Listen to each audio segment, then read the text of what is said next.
안녕! 1학년 친구들, 인병중학교 미술교사 김유미 선생님입니다. 직접 보고 인사해야 되는데 코로나 때문에 너무 안타깝네요. 암튼 목소리로라도 만나게 돼서 정말 반갑습니다. 오늘 수업은 미술이란 무엇인가에 대해서 생각해보고 온라인 과제로 조사했던 거 있죠? 우리 조형요사 원리에 대해서 좀 더 심화해서 알아보고 간단한 형성평가까지 풀어보는 수업입니다. 자, 그럼 시작해 볼까요?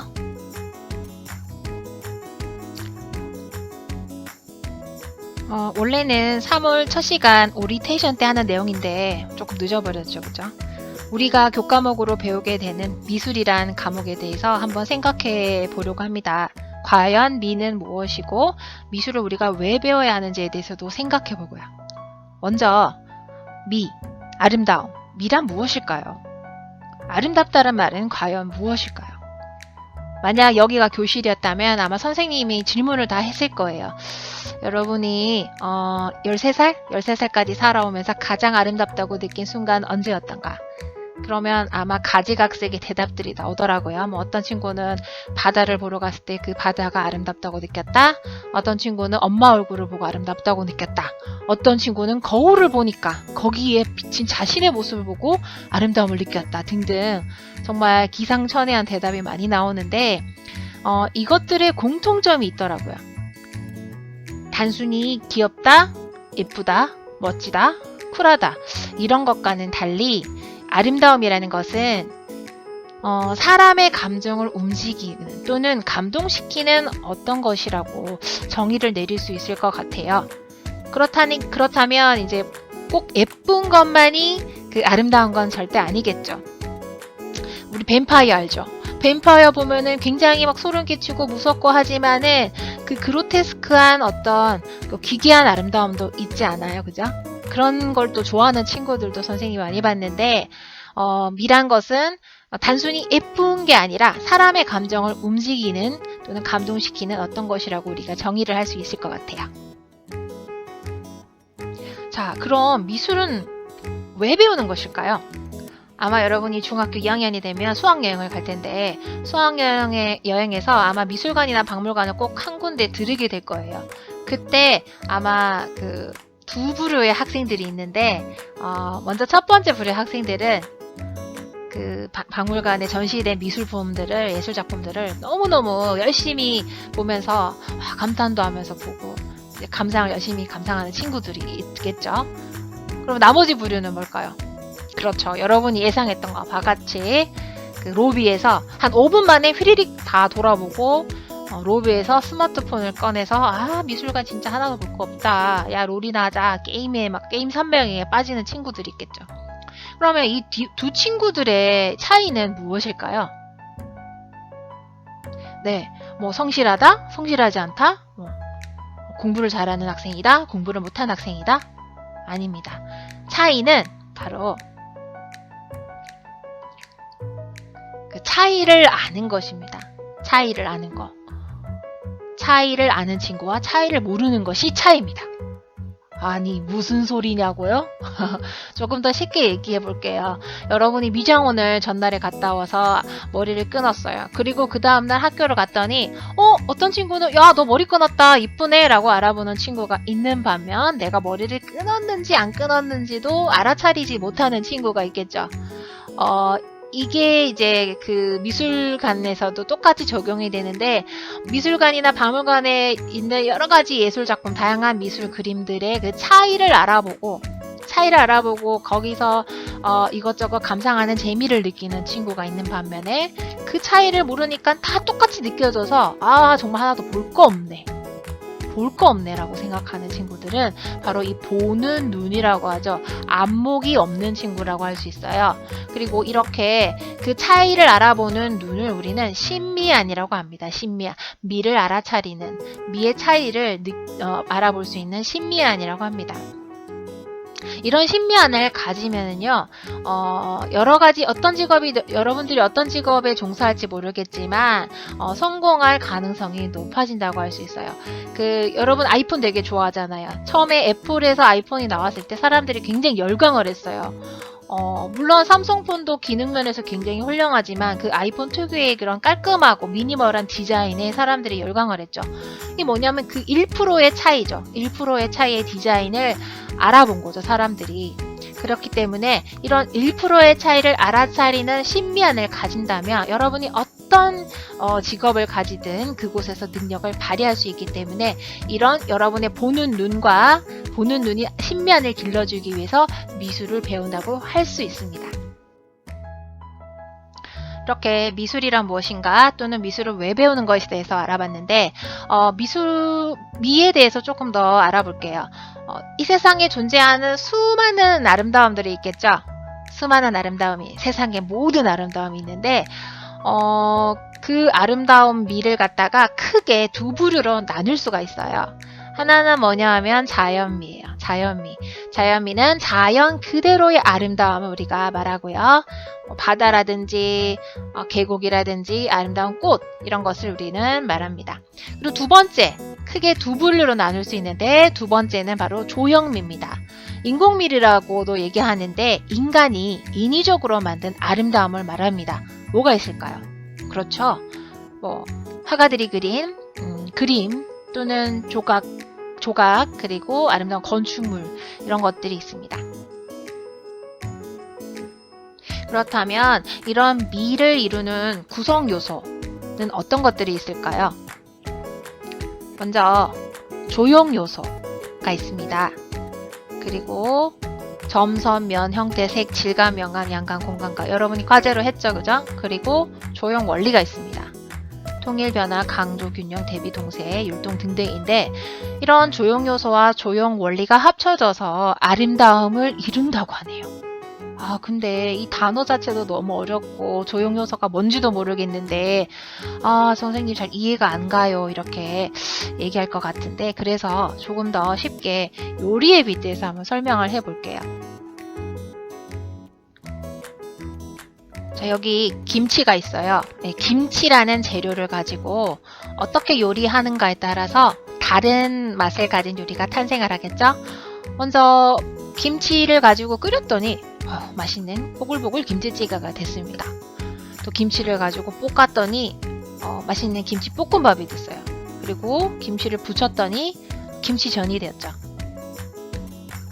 또 감자라는 재료가 있거든요. 이 감자라는 재료를 가지고 어떻게 요리하는가에 따라서 요리 방법에 따라서 튀겼을 때는 감자튀김이 되고 또 끓였을 때는 감자탕이 되고 또 부쳤을 때는 또 감자전이 되잖아요.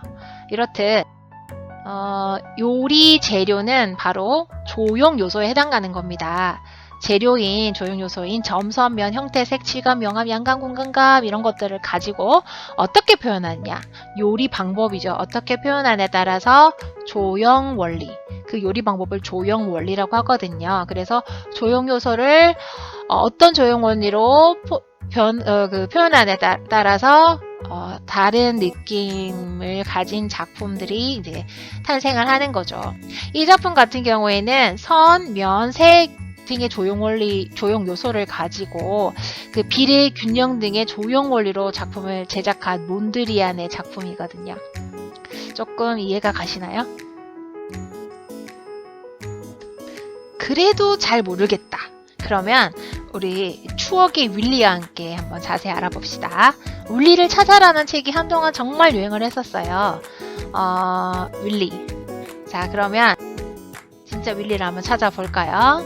자, 과연 여기 윌리는 어디에 숨어 있을까요? 화면 멈춤을 하시고 한번 여러분도 같이 찾아보세요. 찾으셨나요? 네, 바로 윌리는 여기 있습니다. 찾지를 못해서 조금 너무 쉽게 찾아서 아쉬운 당신을 위해서 한 번 더 윌리를 한번 찾아볼게요. 자, 어디 있을까요? 좀 너무 쉽다, 그죠? 네, 바로 여기 있습니다. 윌리를 찾기 위해서는 윌리의 특징을 알아야지만 찾을 수 있었죠. 윌리는 빨간색 그 스트라이프 티셔츠에 해리포터 안경을 쓰고 있고 또 털모자를 쓰고 있다. 이런 특징들을 알아야지만 찾을 수 있었습니다.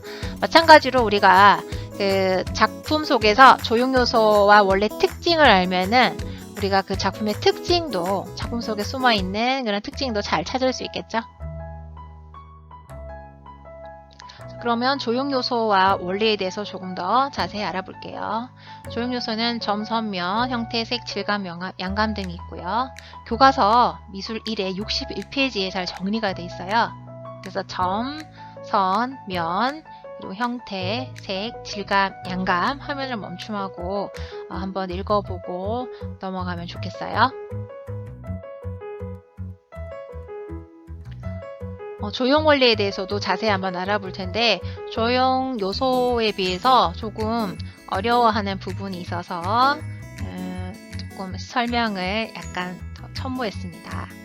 먼저 교과서 이제 미술 1 73페이지에도 자세하게 나와 있는데요. 먼저 통일에 대해서 한번 알아볼게요. 통일은 유사한 형과 색을 규칙적으로 배치하여 조화를 이루게 하는 것입니다. 어때요? 빨간 사과들이 이렇게 똑같은 빨간 사과들이 모여 있으면 통일감이 느껴진다고 우리는 말합니다. 그런데 여러 가지 이제 뭔가 비슷하지 않은 것들을 같이 모아놨을 때 어때요? 뭔가 어지러운 느낌이 좀 들죠? 강조는 크기, 모양, 색 등 어떤 부분을 특별하게 두드러지게 하는 겁니다. 그래서 강조는 지루함을 타파하고 변화를 주는 동시에 시선을 한 곳으로 모으게 하는 효과도 있다고 하네요.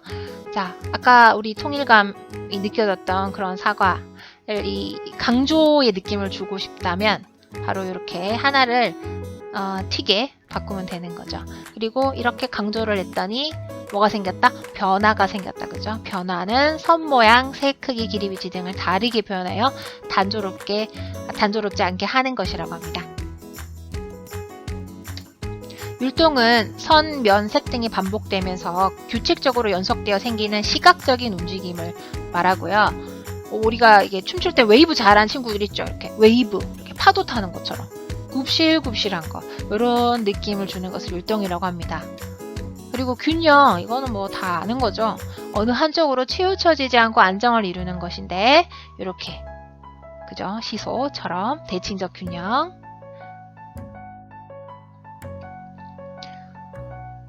균형을 이제 그림 명화 속에서 한번 살펴보면은 지금 이 아레놀피니의 부부 초상화의 그림은 아주 균형이 잘 맞아 있어요. 중간 중심선을 기준으로 해서 양쪽의 균형이 맞는데 만약 인물의 크기가 달라진다면 어때요? 굉장히 불안정한 느낌을 줄 수 있겠죠. 대비는 형색 등 서로 상반되는 요소가 조화를 이루는 건데요. 이렇게 초록색 저고리에 빨간색 치마가 이렇게 딱 하니까 굉장히 눈에 확 띄죠. 동세는 운동감, 움직이는 느낌을 나타내는 것으로서 여러 가지 그 조각 작품, 인체를 다룬 조각 작품에서 많이 나타나고 있습니다. 점증은 크기, 굵기, 간격, 색 등이 점점점점점점 커지거나 또는 점점점점 작아지는 거, 이런 거를 얘기하거든요. 그리고 비례는 부분과 부분과 전체 사이의 길이, 넓이, 부피 등의 관계를 말합니다. 이렇게 큰 네모 안에 작은 네모, 작은 네모 안에 더 작은 네모, 이렇게 일정한 비례로 이제 줄어드는 것을 비례미가 있다고 얘기하거든요.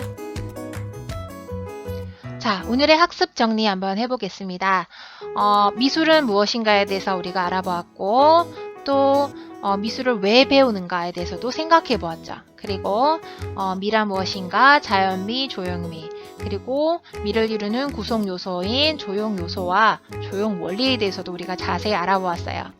그러면 이제 실전 과제, 이번 주 과제로서 간단한 형성평가 친다고 아까 안내했죠. 선생님이 10가지 이미지를 준비했어요. 10가지 이미지를. 그 이미지를 보고 이 이미지에서 느껴지는 조형 요소와 원리를 발견해보는 문제입니다. 재미겠죠? 한 문제당 10점이고 총 합해서 100점 만점이거든요. 선생님이 그 점수는 나중에 매겨 볼 거예요. 매겨서 여러분의 댓글로 한번 달아줄 건데, 그 반별 과제 방에다가 문제를 보고 1번 정답, 2번 정답, 3번 정답, 4번 정답에서 10번까지 해서 본인이 생각하는 정답을 적어주시면 됩니다. 정답은 다음 주에 공개를 하고 아마 채점도 한번 해보도록 하겠습니다. 자, 오늘 강의 여기까지고요. 오늘 너무 고생하셨고 오늘 처음으로 온라인으로 선생님하고 만났는데 어땠나요? 재밌었나요? 그럼 우리 다음에 또 만나요. 안녕!